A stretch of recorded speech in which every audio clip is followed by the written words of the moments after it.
ಧನಿಶ್ರೀ news. Shiggaon taluk ಬೇಡ ಜಂಗಮ ಸಮಾಜ ಕ್ಷೇಮಾಭಿವೃದ್ಧಿ ಸಂಘ ಸಮಾಜಕ್ಕೆ ಜಾಗ ಮಾಡಲು ಸಂಪೂರ್ಣ ಶ್ರಮವನ್ನು ವಹಿಸುತ್ತೇನೆ. ರಾಜ್ಯದಲ್ಲಿ ಕಾಂಗ್ರೆಸ್ ಸರ್ಕಾರವಿದೆ. ಕಾಂಗ್ರೆಸ್ ಪಕ್ಷದ ಜಿಲ್ಲಾಧ್ಯಕ್ಷರಾಗಿರುವುದರಿಂದ ಸರ್ಕಾರದಿಂದ ಸಮುದಾಯ ಭವನ ಕಟ್ಟಲು ಅನುದಾನ ತರಲು ಶ್ರಮ ವಹಿಸುತ್ತೇನೆ. ಹಾಗೂ ಶಿಗ್ಗಾಂವ್ ತಾಲೂಕು ಬೇಡ ಜಂಗಮ ಸಮಾಜದ ಮಕ್ಕಳ ವಿದ್ಯಾಭ್ಯಾಸಕ್ಕಾಗಿ ಅನುಕೂಲವಾಗಲು ಪ್ರತಿಭಾ ಪುರಸ್ಕಾರ ಸಮಾಜದ ವತಿಯಿಂದ ನೀಡುತ್ತಿದ್ದು, ನಾನು 1 ಲಕ್ಷ ರೂಪಾಯಿಗಳನ್ನು ನೀಡುತ್ತೇನೆ. 1 ಲಕ್ಷ ರೂಪಾಯಿಗಳನ್ನು ಡೆಪಾಸಿಟ್ ಇಟ್ಟು ಅದರಿಂದ ಬಂದ ಹಣವನ್ನು ಪ್ರತಿಭಾ ಪುರಸ್ಕಾರಕ್ಕೆ ಉಪಯೋಗಿಸುವ ಕಾರ್ಯವಾಗಲಿ.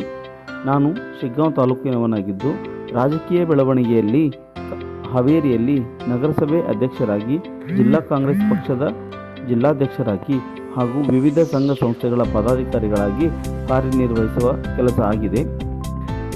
ಎಲ್ಲ ಸಮಾಜದ ಜೊತೆಗೆ ಉತ್ತಮ ಬಾಂಧವ್ಯ ಹೊಂದಿದ್ದು, ಸ್ವಾಮೀಜಿಗಳ ಹಾಗೂ ತಮ್ಮೆಲ್ಲರ ಆಶೀರ್ವಾದ ಸದಾ ಇರಲಿ ಎಂದು ಕೇಳಿಕೊಳ್ಳುತ್ತೇನೆ.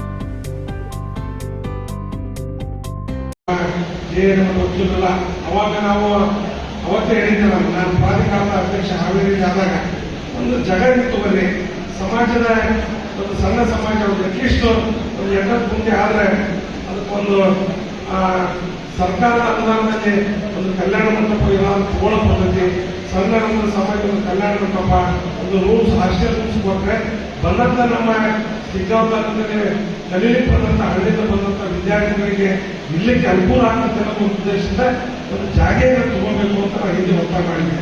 ಆದರೆ ಕಾರಣಾಂತರದಿಂದ ನಾನು ಕೇಳಿಲ್ಲ, ಏನಾದ್ರು ಗೊತ್ತಿಲ್ಲ. ಆದರೆ ದಯವಿಟ್ಟು ಒಂದು ಮಾತು ಹೇಳ್ತೀನಿ, ಇವತ್ತು ಸರ್ಕಾರ ನಮ್ಮದು ಮೇಲೆ ನಾನೊಬ್ಬ ಜಿಲ್ಲಾ ಕಾಂಗ್ರೆಸ್ ಅಧ್ಯಕ್ಷರಾಗಿ ಹೇಳ್ತಾ ಇದ್ದೀನಿ. ನನ್ನ ಜವಾಬ್ದಾರಿ ಅದು ಸರ್ಕಾರದ ಮಟ್ಟದಲ್ಲಿ ಅದರ ಸ್ಯಾಂಕ್ಷನ್ ಮಾಡಿಸಿಕೊಡೋ ಜವಾಬ್ದಾರಿ ಜವಾಬ್ದಾರಿ ಸಂಪೂರ್ಣವಾಗಿ ತಗೊಂಡೆ. ಇಲ್ಲಿಯೇ ಪುರಸಭೆ ಯಾವುದೇ ಪಕ್ಷಕ್ಕೆ ಇಲ್ಲಿಂದ ಒಂದು ಜಾಗೆಯನ್ನು ಗುರುತಿಸಿದೆ. ನಮ್ಮ ನೂತನ ಪದಾಧಿಕಾರಿಗಳು ಖಂಡಿತವಾಗಿಯೂ ಆ ಜಾಗೆಯನ್ನ ಸಮಾಜಕ್ಕೆ ಕೊಡಿಸುವಂತ ಕೆಲಸವನ್ನ ಖಂಡಿತವಾಗಿ ಮಾಡ್ತೇನೆ. ಜೊತೆಗೆ ಅದಕ್ಕೆ ಸ್ವಲ್ಪ ಹಣವನ್ನು ಕೊಡಿಸುವಂತ ಜವಾಬ್ದಾರಿಯನ್ನು ನಾನು ಸಂದರ್ಭದಲ್ಲಿ ತೆಗೆದುಕೊಂಡಿದ್ದೇನೆ. ದಯವಿಟ್ಟು ಮಾಡಬೇಕು. ನಾನು ಪ್ರಾಧಿಕಾರದ ಅಧ್ಯಕ್ಷ ಆಗಿದ್ದ ಹಾವೇರಿಯಲ್ಲಿ ನಮ್ಮ ಸಮಾಜದಲ್ಲಿ ಬಹಳ ಇದೆ. ಅಟ್ಲೀಸ್ಟ್ ಒಂದು 5 ಮುಂದೆ ಜಾಗ ತಗೊಂಡಿದೆ, ಇಲ್ಲ 10 ಮುಂದೆ ಜಾಗ ಪ್ರತಿ ವಿಷಯದಲ್ಲಿ ತಗೊಂಡಿರೋದು. ಎಲ್ಲ ಸಣ್ಣ ಸಮಾಜಕ್ಕೆ ಸುಮಾರು 12 ಸಣ್ಣ ಸಮಾಜಕ್ಕೆ ನಾನು ಜಾಗ ಹೇಳ್ಕೊಟ್ಟೆ. ಆ ಜಾಗೆಯಲ್ಲಿ ಇವತ್ತು ಅವರು MLA MP ಬಂದು ವಿಶೇಷ ಅನುದಾನ ತೆಗೆದುಕೊಂಡು ಇವತ್ತು ಬಿಲ್ಡಿಂಗ್ ಮಾಡ್ತಾರೆ. ಯಾಕಂದ್ರೆ ಜಾತಿಯ ಅವಶ್ಯಕತೆ ಏನಪ್ಪ ಅಂದರೆ, ಏನಾದರೂ ನಮ್ಮ ಸಮಾಜದ ಕಾರ್ಯಕ್ರಮಗಳಿರ್ಬೋದು, ನಮ್ಮ ಸಮಾಜದಲ್ಲಿ ಆರ್ಥಿಕವಾಗಿ ಹಿಂದುಳಿದಂಥ ಸ್ವಲ್ಪ ದುಡ್ಡು ಕೊಟ್ಟು ಮದುವೆ ಕಾರ್ಯಗಳನ್ನು ಮಾಡ್ಕೊಳ್ತಿರ್ಬೋದು, ಅನುಕೂಲ ಆಗ್ತೈತಿ. ಅಲ್ಲಿ ಒಂದು 10-20 ಮಾಡಿದರೆ ನಮ್ಮ ಮಕ್ಕಳಿಗೆ ಒಂದು ತಾಲೂಕಿನ ಕೇಂದ್ರದಲ್ಲಿ ಬಂದು ವಿದ್ಯಾಭ್ಯಾಸ ಮಾಡೋರಿಗೆ ಅಲ್ಲಿ ಉಳ್ಕೊಳ್ಳೋಕೆ ಒಂದು ವ್ಯವಸ್ಥೆ ಆಗ್ತೈತಿ. ಅದಕ್ಕೆ ವಿದ್ಯಾರ್ಥಿ ನಿಲಯ ಒಂದು ಮಿನಿ ಕಲ್ಯಾಣ ಸಣ್ಣ ಒಂದು ಸಮುದಾಯ ಮಾಡ್ಕೊಳ್ಳೋಕೆ ಅನುಕೂಲ ಆಗ್ತದೆ. ಆ ಕಾರಣದಿಂದ ನಾವು ನೂತನ ಪದಾಧಿಕಾರಿಗಳಿಗೆ ನಾನು ಹೇಳೋದಿಷ್ಟೇ, ದಯವಿಟ್ಟು ಈ ದಿಶೆಯಲ್ಲಿ ಪ್ರಯತ್ನ ಮಾಡಬೇಕು. ಪ್ರಯತ್ನ ಮಾಡಿದ್ರೆ ನಾನು ಸಹ ಬೆಂಬಲಿತರನ್ನು ಹಂತವಾಗಿ ನಿಮ್ಮ ಜೊತೆಯಿಂದ ಅದನ್ನ ಕೆಲಸ ಕಾರ್ಯಗಳನ್ನು ನಾನು ಮಾಡಿಕೊಡ್ತೇನೆ ಅಂತ ಈ ಸಂದರ್ಭದಲ್ಲಿ ಹೇಳಿಕೆ ನಾನು ಇಚ್ಛೆ ಪಡ್ತೇನೆ. ಜೊತೆಗೆ ಇವತ್ತು ಏನು ತಾವು ಕಾರ್ಯಕ್ರಮ ಬೃಹತ್ ಪ್ರಮಾಣದಲ್ಲಿ ಕಾರ್ಯಕ್ರಮ ಕೇಳಿದ್ದೀರಿ, ಬಹಳ ವಿಶಿಷ್ಟವಾದಂಥ ಕಾರ್ಯಕ್ರಮ.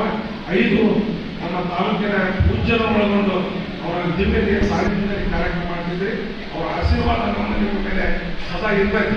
ಜೊತೆಗೆ ಪ್ರತಿ ವರ್ಷ ಪ್ರತಿಭಾ ಪುರಸ್ಕಾರ ಕಾರ್ಯಕ್ರಮವನ್ನು ತಾವು ಮಾಡಿ ಸಮಾಜದಲ್ಲಿ ಆರ್ಥಿಕವಾಗಿ ಹಿಂದುಳಿದಂಥ ನಮ್ಮ ವಿದ್ಯಾರ್ಥಿಗಳಿಗೆ ಅವ್ರಿಗೆ ಏನಾದರೂ ಸ್ವಲ್ಪ ಅನುಕೂಲ ಮಾಡಿಕೊಟ್ರೆ, ಅವರಿಗೆ ಪ್ರತಿಭಾ ಪುರಸ್ಕಾರದ ಮೂಲಕ ಮಾಡಿಕೊಟ್ರೆ ಏನಾದರೂ ಆಗಿ ಒಂದು ಹಳೆಯ ಸೇವೆ ಸಲ್ಲಿಸಲಿಕ್ಕೆ ನಾವೆಲ್ಲರೂ ಕಾರಣೀಕರ್ತರಾಗೋಣ. ಅದಕ್ಕೆ ನಾನು ಇದೇ ವರ್ಷ ತಮ್ಮ ಸಂಘಟನೆಗೆ ತಮ್ಮ ಏನು ಅದನ್ನು ನಮ್ಮ ವಿದ್ಯಾರ್ಥಿನಿಯರಿಗೆ SLC ಇರ್ಬೋದು, PUC ಇರ್ಬೋದು, ಪ್ರತಿಭಾ ಪುರಸ್ಕಾರ ಕಾರ್ಯಕ್ರಮ ಮಾಡಲಿಕ್ಕೆ ನಾನು 1 ಲಕ್ಷ ರೂಪಾಯಿ ದೇಣಿಗೆಯನ್ನು ನಾವು ನೀಡ್ತೇವೆ. ದಯವಿಟ್ಟು ಅದನ್ನು ನಾವು ಡಿಪಾಸಿಟ್ ಮಾಡಿ ಬಂದಂಥ ಅದರೊಳಗೆ ಇಂಟ್ರೆಸ್ಟ್ ಒಳಗೆ ಈಗ ನನ್ನಂತೆ ಭಾಳ ಜನ ಕೊಡ್ಬೋದು. ಎಲ್ಲವನ್ನು ಇಟ್ಕೊಂಡು ಆ ಡಿಪಾಸಿಟ್ ಇದ್ದು ಅದಕ್ಕೆ ಬಂದಂಥ ಇಂಟ್ರೆಸ್ಟ್ ಅನ್ನೋದ ಹಣದಲ್ಲಿ ನಮ್ಮ ವಿದ್ಯಾರ್ಥಿನಿಯರಿಗೆ, ನಮ್ಮ ಸಮಾಜದ ವಿದ್ಯಾರ್ಥಿನಿಯರಿಗೆ ಸ್ವಲ್ಪ ಹಣ ಸೇವೆ ಮಾಡಲಿಕ್ಕೆ ತಾವು ಕಾರಣೀಕರ್ತರಾಗಲಿ ಅಂತ ಈ ಸಂದರ್ಭದಲ್ಲಿ ನನ್ನನ್ನು ಸಹ ವಿಶೇಷವಾಗಿ ನಾನು ಯಾಕೆ ನನಗೆ ಹೇಳಬೇಕು ಶಿಗ್ಗಾಂವ್ ತಾಲೂಕು ಅಂದ್ರೆ ನಾನು ಇದೇ ತಾಲೂಕು ನಾನು ಹಾವೇರಿ ಹೋಗಿ ರಾಜಕೀಯವಾಗಿ ಬೆಳೆದಾಗ ನನಗೆ ಸಂತೋಷ ಆಗ್ತದೆ. ನನ್ನ ಮೂಲದ ಊರು, ನಮ್ಮ ಮುತ್ತಾತ ಊರು ಕಡಾಳಿ ದೇವರಿಗೆ, ಆದರೆ ನಾವು ಹೊಸೂರು ಎತ್ತಡಿದ್ರು. ನಾನು ಹಾವೇರಿ ಬಗ್ಗೆ ನಾನು ರಾಜಕೀಯವಾಗಿ ಉದ್ಯೋಗವಾಗಿ ನಾನು ಬೆಳೆದೆ.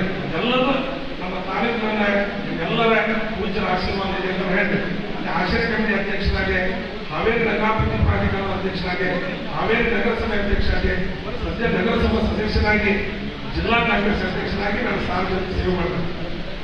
ಅದಕ್ಕೆ ನಾನು ಸಮಾಜದ ಸಣ್ಣ ಸೇವೆ ಮಾಡಲಿಕ್ಕೆ ನನಗೂ ಸಹ ನಿರಂತರವಾಗಿ ಅವಕಾಶವನ್ನ ಮಾಡಿಕೊಟ್ಟಿದ್ದೀನಿ. ಸಮಾಜದ ಪರವಾಗಿರ್ತೇನೆ, ಜೊತೆಗೆ ಇನ್ನುಳಿದ ಸಮಾಜದ ಅಧ್ಯಕ್ಷರು ಸಹ ತಗೊಳ್ತೇನೆ. ಅದು ಬಹಳ ದೊಡ್ಡ ಒಂದು ಮನಸ್ಸು ನಮ್ಮದು. ಎಲ್ಲ ಸಮಾಜದ ಅಧ್ಯಕ್ಷರು ಬಂದಿದ್ದಾರೆ. ಒಬ್ಬರು ಅಧ್ಯಕ್ಷರು ಬಂದರೆ ಅಧ್ಯಕ್ಷರ ಜೊತೆ ಎಲ್ಲ ಸಮಾಜ ಬಂದ ಹಾಗೆ ಬಹಳ ಒಳ್ಳೆಯ ಕೆಲಸವನ್ನ ನಮ್ಮ ಸಂಘಟನೆಯ ಅಧ್ಯಕ್ಷರು ಪದಾಧಿಕಾರಿ ಮಾಡಿದ್ದೀರಿ. ನಮ್ಮ ಸಮಾಜ ಎಲ್ಲ ಸಮಾಜ ಜೊತೆ ಒಳಗೊಂಡು ಬಹಳ ಚೆನ್ನಾಗಿ ಕಾರ್ಯವೃತ್ತಿ ಇದೆ ಅಂತ ನಮಗೆಲ್ಲ ಗೊತ್ತಿದೆ. ಅದಕ್ಕೆ ಈ ಒಂದು ಸಂಘಟನೆ ಉತ್ತರೋತ್ತರವಾಗಿ ಅಭಿವೃದ್ಧಿ ಬಂದರೆ ತಮಗೂ ಒಳ್ಳೆಯದಾಗಲಿ, ಎಲ್ಲರಿಗೂ ಒಳ್ಳೆಯದಾಗಲಿ ಅಂತ ಹೇಳ್ಕೊಂಡು ನನ್ನನ್ನು ವಿಶೇಷವಾಗಿ ಕರೆಸಿದಂಥ ಅಧ್ಯಕ್ಷರು, ಎಲ್ಲ ಪದಾಧಿಕಾರಿಗಳು, ವಿಶೇಷವಾಗಿ ನಮ್ಮ ವೀರೇಶ್ ಪ್ರಕಾಶ್ ಬಂದಿದ್ದಾರೆ ಬರಲಿಕ್ಕೆ ಬಂದಿದ್ದೇನೆ. ಎಲ್ಲರಿಗೂ ವಂದಿಸಿ ಪೂಜ್ಯರಿಗೆ ಇನ್ನೊಮ್ಮೆ ಅವರ ಪಾದಗಳಿಗೆ ವಂದಿಸಿ ನಮ್ಮ ಜೈ ಧನಿಶ್ರೀ ನ್ಯೂಸ್.